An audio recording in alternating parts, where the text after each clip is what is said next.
how about when we could go look at those as soon as we're done here? Yes, that would be great. We'll do that along with the material.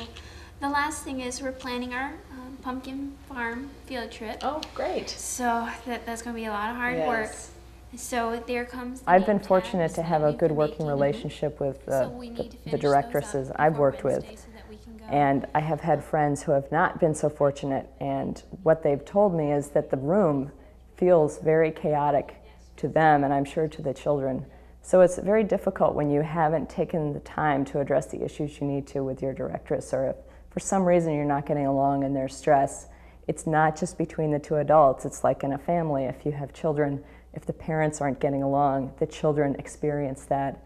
Similarly, when the adults in the room in a Montessori environment are having some friction, the children are very sensitive to that, and it will be harder for them to get their work done. And fortunately, the other is true too, that if the two adults have a really positive working relationship, then the children really benefit from that, because there's a lot of synergy that develops out of that relationship between the adults.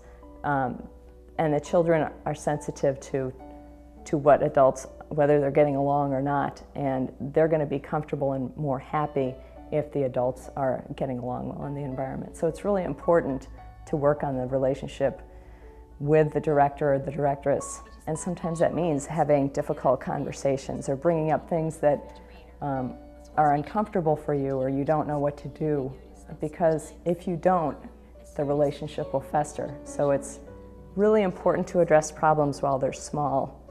If the way that the two of you interacted about a particular situation with a child, you thought about it and you, geez, I didn't like that, or does she think I'm this way, or does he not like the way I do this? It's important to clear that up, because if you don't, you'll think that for several months, and then you'll be gathering data and you'll say, well, there's another instance why she doesn't like the way I do this. And you start to build this wall that the other person may have never intended to build. It might have just been a misunderstanding. Or you might talk to the person, you'll find out, wow, okay, that's what she expected me to do in this situation. I'm going to do that next time. Or I have a different opinion, let's talk about it. So if you let things wait, it gets pretty bad. But if you're able to address them early, you can really make the relationship better. And I think it's hard for assistants to know, I can say this.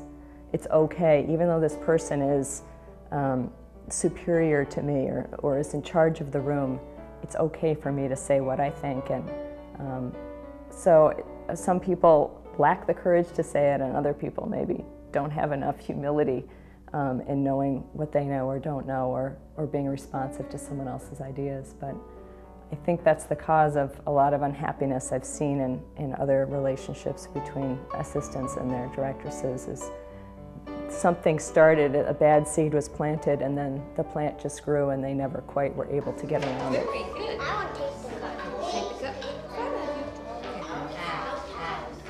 It's important to be optimistic and resilient, I think, because you might have a hard day one day. I had one day where a child decided she wanted to fall on the floor pouting at least 5 times, and it really started to get to me. And that's going to happen to you. And you need to just, first of all, just be able to let it wash over you at some point and handle it the best you can, and know that you're not going to be perfect every time, and come in the next day and be excited to be with the children and be excited about your own skills and that you can figure it out. So there's a sense in which you have to be willing to make mistakes, and if what you're trying isn't working, be creative about thinking to try something different. I really love the children. It's so fun to be with them, and it's so neat to see them doing their work. You can see that they really love what they're doing, and you can see that they change and become their best selves. I feel really powerful in helping these children become the best that they can be in this environment.